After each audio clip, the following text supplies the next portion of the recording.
চলো আগে ভিডিওটা দেখি, তারপর তোমাদের কিউট কিউট কমেন্টে পড়ি। कौन है बे? कैसे कैसे लोग रहते हैं यार, कौन है ये? कहाँ से आते हैं? आइए देखते। तो चलिए शुरू करते हैं। মন মনে খাতো বোন, তো সুন্দর মাইয়া আমি জীবনও দেখি। এই সময় কম, শুরু করো। হামাগি খুব সুন্দর বডি ফিগার, পুরাই সেক্সি ফিগার।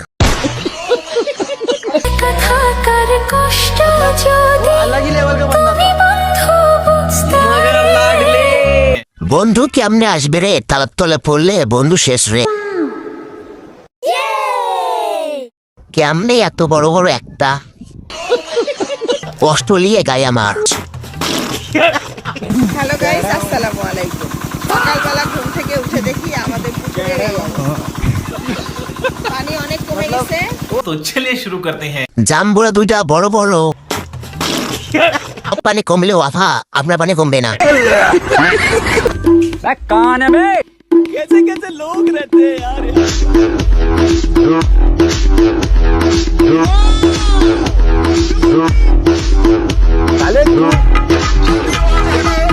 সাবাস বাংলাদেশ। এক রাত দিয়ে আর নাচতে পারবো না, ফোন দেখলেই ভাইরাল। তো গাইস আগে ভিডিও দেখি, তারপর পাবলিক করা দুষ্টু মিষ্টি কমেন্টে পড়ি। Let's go.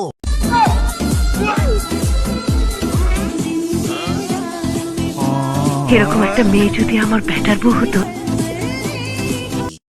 যে নাপে বিয়ে করছে শেষ হোক না, দেখে না ওর বউরে কি মানুষ কমেন্ট করে, নাকি ডাবের তলে পড়ে চোখের দন কানা হয়েছে। এর সাইজ না করলে দেশের ধর্ষণ বন্ধ হবে না, এরা ধর্ষণের জন্য। গাইস আগে ভিডিও দেখি, তারপর পাবলিক করা দুষ্টু মিষ্টি কমেন্টে পড়ি। Let's go. যখন স্কুলে প্রেম করতাম, আমার মা হচ্ছে লাঠি, জুতা মুতা, ডাইল ঘুটনি সবকিছু দিয়ে আমার বয়ফ্রেন্ডদেরকে মারছে। তখন আমরা যখন স্কুলে পড়তাম তখন সিটি সেলের মোবাইল ছিল 2500 টাকা 3000 টাকা করে। বাবাজি কখনো সিডিসের মোবাইল 2500 টাকায় পাওয়া যেত। तो चलिए शुरू करते हैं। ছোটবেলা থেকে 12 ঘন্টা নষ্ট তালা সব চাবি দিয়ে খোলে। क्या बक रहे हो मादरचोद? ভাবছিলাম মিলনের টাইমে কঠিন কোশ্চেন আসবে। क्या बक रहे हो मादरचोद? तो चलिए शुरू करते हैं। মুখের এক্সপ্রেশন আর ভাষার দারুণ মিল ছিল। অবসর সময় প্রশ্ন করা উচিত না। আগে ভিডিওটা দেখো, তারপর তোমাদের দেওয়া ফানি কমেন্ট পড়বো। Let's go everybody.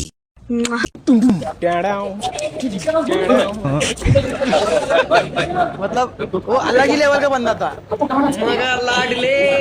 এরকম একটা মেয়ে যদি আমার ব্যাটার বউ হতো।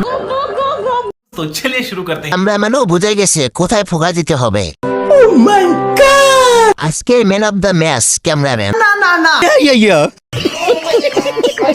গাইস আগে ভিডিও দেখো, তারপর তোমাদের দেওয়া ফানি কমেন্ট গুলো পড়বো। এরকম একটা মেয়ে যদি আমার ব্যাটার বউ হতো। आज একটা বিরাট ফাটাফাটি হইব। মা আর ছেলে হতে পারে, ওই রকম দেখতে লাগে।